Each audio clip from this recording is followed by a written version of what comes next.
सठ दर्शन मिल पंथ चलायो, त्रिदेवाय अधिकारी। राजा देश बड़ा परपंची, रैयत रहत उजारी। नमस्कार दोस्तों, मैं विनाश दास रेशनल कबीर यूट्यूब चैनल में आप सबका हार्दिक स्वागत करता हूं। चैनल को यदि सब्सक्राइब नहीं किए हैं तो सब्सक्राइब जरूर करें दोस्तों।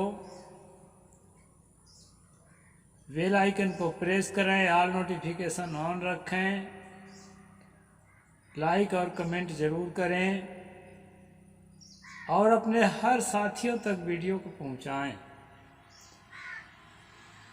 साथियों, बहुत लंबे समय से मैं मनुस्मृति को पढ़कर आप लोगों को सुनाता हूँ। इसका मतलब ये नहीं है कि मनुस्मृति को मैं अच्छा या बुरा समझता हूँ। साथियों, कुछ लोग यह कहते हैं कि ब्राह्मण जाति से आपको प्रसन्नता नहीं है क्योंकि इसमें ब्राह्मण की महत्ता ज़्यादा है, या शूद्रों को तुमको ऐसा ही रहना चाहिए, उनकी जो वास्तविक स्थिति है, ऐसा कुछ भी आपका विचार है, इस तरह सोचते हैं। ये सब सोच जो है पूरी तरह से निरर्थक है। साथियों, मैं किसी भी तरह से किसी भी जाति, धर्म, संप्रदाय या व्यक्ति विशेष के पक्ष या विपक्ष में वीडियो नहीं बनाता। मेरा वीडियो बनाने का लक्ष्य है कि वर्तमान में जो डॉक्टर बाबा साहेब अम्बेडकर का संविधान है, वो संविधान के जो महत्व है उसको हम लोग नहीं समझते। एक तो पढ़ते नहीं, एक तो पढ़े भी हैं थोड़ा तो इग्नोर कर देते हैं। इसलिए उससे पहले वाला जो संविधान है जो भारत में लागू था,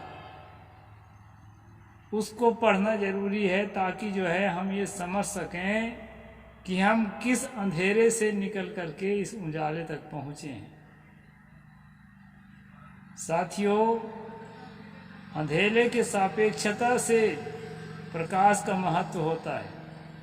कहीं अंधेरा ही ना हो तो प्रकाश जैसी कोई चीज़ के नाम भी ना रहे और उसका कोई महत्व भी ना रहे। इसलिए पहले अंधेरा को समझना भी जरूरी है। इस दृष्टि से दोस्तों मैं पुरानी चीज़ें आपको बताता हूँ। तो पिछले एपिसोड में मैं बताया था कि जो शूद्र आदि जातियाँ हैं, ब्राह्मण की तरह कपड़ा पहने और चंदन तिलक लगाएं, कंठी माला लगाएं, तो उसे जो है राजा दंडित करे।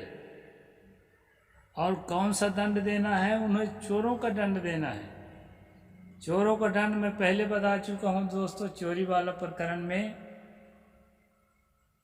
उसमें कई दंड है। सबसे कठोर दंड है कि जलते हुए चिता में डाल करके उसको भस्म कर दिया जाए।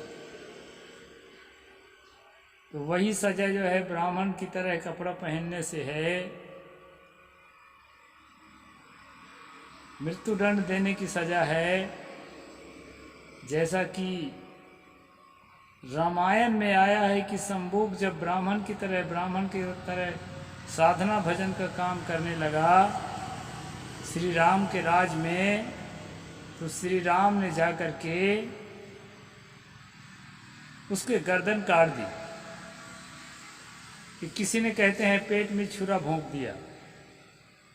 और तुलसी गोसाई ने तो लिखा है कि उसने बाण मारा तो वो बाण जो है उसके सर को काट करके ले स्वर्ग लोक में छोड़ दिया। यानी कुल मिला के उसकी हत्या कर दी गई। तो दोस्तों, इस तरह का जो नियम कानून है राजतंत्र के ज़माने का, उस नियम कानून को हम ठीक से समझ सकें, इस बात के लिए मैं अपने लोगों को पढ़कर सुनाता हूँ। खासकर कबीरपंथियों को तो सुनाता ही हूँ, जो अन्य लोग सुनते हैं वो भी इससे लाभ उठा सकते हैं, पूरे दुनिया के लिए, सबके लिए है। आगे क्या कहते हैं दोस्तों, उसको हम 9वां अध्याय के 225 नंबर श्लोक से आगे बढ़ते हैं। कितवान कुशीलवान क्रूनान पाषाणदस्ताथांश्च मानवान विकर्मांश्चाच्छौ पिंडकांश्च क्षिप्रम निर्वासेत पुरात। कहते हैं जुआड़ी, नट, दुष्ट, वेद निंदक, कुकर्मी और मदिरा बनाने वाले को राजा नगर से निकलवा दे। यहाँ पर दोस्तों कई तरह के अपराध बताया है, जिस अपराध में आज भी लिप्त होते हैं लोग, लेकिन उस अपराध के साथ साथ इसमें 2 निरपराधी को भी शामिल कर दिया है। एक है नट और एक है नास्तिक। नट क्या है दोस्तों? नट है कुशीलव। यहाँ नट नहीं लिखा है, अर्थकर्ता ने नट लिखा है, बात एक ही है। कितवांग कुशीलवान, कुशीलव जाति होती है दोस्तों जिस जाति के लोगों ने रामायण की रचना की, नाच गा करके, मनोरंजन प्रदान करके, गांव गांव घूम करके, और जो है अपना आजीविका चलाने वाली जाति, और जो है किसे कहानी बताने वाली जाति प्राचीन काल में होती थी। अभी भी वो जाति हैं कहीं कहीं पर, जो गलियों में बांस गाड़ा के उस पर रस्सी बांधकर रस्सी में नाचने का मिनी सर्कस का काम करती है। तो साथियों वो जो जाति है फिल्मी दुनिया के आने के बाद फीकी पड़ गई और उनका कारोबार ठप हो गया, और मेहनत मजदूरी के काम में आज लगे हैं। वो लोग भी ST SC और गंधर्व इत्यादि जातियां हैं जो ST SC समुदाय में आते हैं, जिसको वहाँ पर कुशीलव जाति कहा जाता है। यही कुशीलव जाति है दोस्तों जो रामायण में आखिरी कांड में लवकुश का घटना लिख करके राम कथा जब लोकप्रिय होने लगी तो अपने को उस कथा से जोड़ा और स्वयं को राम का वंशज बचाया। लव और कुश नाम के 2 बेटों की कल्पना की। इस प्रकार जो है इसका इतिहास है, तो उसी को कुशीलव जाति कहते हैं दोस्तों। वैसे तो इतिहास में जहाँ भी पढ़ेंगे कुशीलव जाति नाचने गाने वाली जाति को ही कहा गया है, और कुशीलव विद्या जो है गंधर्व विद्या को ही कहा गया है नाचने के लिए। और जो है आपको वाल्मीकि रामायण में श्री राम को भी गंधर्व विद्या में निपुण बताया है। अब यहाँ पर जो है गंधर्व विद्या अर्थात नट जाति अर्थात कसरत करने वाली जाति या नाचने गाने वाली जाति को देश से निकाला की सजा, यानी कि तड़ी पार की सजा देने की बात कही जा रही है। बिना किसी अपराध के वो जाति अगर आ जाए तो उसको निकाल ही दो। तो मुझे लगता है मनु जहाँ जगह जगह नाचने गाने का खंडन किया है, उनको नाचना गाना अच्छा नहीं लगता रहा होगा। आजकल एक प्रोफेशन है दोस्तों, नाचने गाने वाले को इतना निचले तबके का नहीं माना जाता है, बल्कि नाचने गाने वाले आज जो है सेलिब्रिटी होते हैं, और जो है नेता और अभिनेता का क्या मौज है आप देख ही रहे हैं। यहाँ पर दूसरी बात बता रहे हैं दोस्तों, मदिरा बनाने वाले। मदिरा उस जमाने में कलार जाति के लोग निर्धारित थे मदिरा बनाने के लिए, और उनको राज्य में रखा जाता था घोड़ा को दारू पिलाने के लिए, हाथी को दारू पिलाने के लिए, उनका लालन पालन करने के लिए, और राजे रजवाड़ों को लिए स्पेशल दारू ये बनाने का काम वो करती थी। उनको भी जो है देश से निकालने की बात कही जा रही है। और साथियों, कुकर्मी को, यह बात तो ठीक है, ज़्यादा कुकर्मी है उसको देश से निकाल देना चाहिए। दुष्ट को और नास्तिक को, जो वेद को नहीं मानता है, मनुस्मृति में ईश्वर को नहीं मानने वाला को नास्तिक नहीं कहा गया है। मनुस्मृति में वेद को जो नहीं स्वीकार करता उसको नास्तिक कहा गया है। उनको देश से निकालने की सजा देने की बात कही गई है दोस्तों। और जो है एते राष्ट्रे वर्तमानाः राज्ञाः प्रच्छन्नस्तस्कराः विकर्म क्रियाया नित्यम बांधते भद्रिकाः प्रजा। ये 226 में कहते हैं ये पूर्वोक्त गुप्त चोर है, यानी चोर की तरह ही है, ये छुपे हुए चोर है। ये राज में रहकर ही भद्र राजा को, भद्र प्रजा को पीड़ा पहुंचाते हैं। यानी इनको राज से नहीं निकालेंगे तो ये जनता के लिए दुखदाई होते हैं। अब यहाँ पर जो है जुआरी, आजकल अभी दीपावली गुजरा है, मुझे तो लगता है कि हिंदू धर्म को मानने वाले कम से कम 90% लोग जुआ खेलते हैं दीपावली के। 10% बचते होंगे अच्छे घर के लोग अपने बच्चे को जो है, लक्ष्मी हमारे ऊपर कितना खुश है, इसको आजमाने के लिए पैसा देकर भेजते हैं, जा बेटा 100-200 खेल के आ जा। बेटी को, बेटा को, बहू को, कई जगह प्रथा है। और महाभारत में आप जानते हैं सबसे बड़ा धर्मराज स्वयं जुआरी था। युधिष्ठिर, राजा नल की कहानी भी पढ़े होंगे आप पुराणों में, कितना बड़ा जुआरी था, जिसको धर्मात्माओं के पक्ष में माना गया है। मतलब विलेन नहीं माना गया, इन लोगों को हीरो माना गया। और यहाँ पर जो है मनु कहते हैं कि जो जुआ खेलने वाला है उसको देश से बाहर निकाल दो। मदिरा पीने की बात आती है दोस्तों, महाभारत में ही आप देखेंगे श्री कृष्ण का पूरा परिवार मदिरा पी करके और आपस में लड़कर कट कर मर जाते हैं। आप जो है मौसल पर भी पढ़िए, महाभारत के अंदर मौसल पर में इसका वर्णन है। तो दोस्तों, मदिरा राजे रजवाड़े का पीना कोई बड़ी बात नहीं माना जाता था। यहाँ तक कि वाल्मीकि रामायण में वनवास से लौटने के बाद श्री राम को भी चित्रित किया गया है कि स्वयं पीते हैं और अपनी पत्नी सीता जी को भी पिलाते हुए दिखाया है उत्तरकांड में। तो उस जमाने में दोस्तों जब ये किताबें लिखी जा रही थी, मदिरा पीने को बुरा नहीं माना जा रहा था। और मनु जैसे कुछ लोग ऐसे थे जो मदिरा को बुरा मानते थे। वैसे मदिरा को हम लोग अच्छी चीज़ नहीं मानते, आज कोई अच्छी चीज़ नहीं मानता। लेकिन मदिरा बनाने वाले को देश से बाहर न निकालकर मदिरा में प्रतिबंध लगाना ठीक है, यदि हो सके तो। इस प्रकार से दोस्तों यहाँ पर बताया है, इनको गुप्त चोर समझना है और जो है देश के अंदर नहीं रहने देना है। तो इस प्रकार कड़ा कानून उस जमाने में, राजतंत्र के ज़माने में चलता था दोस्तों।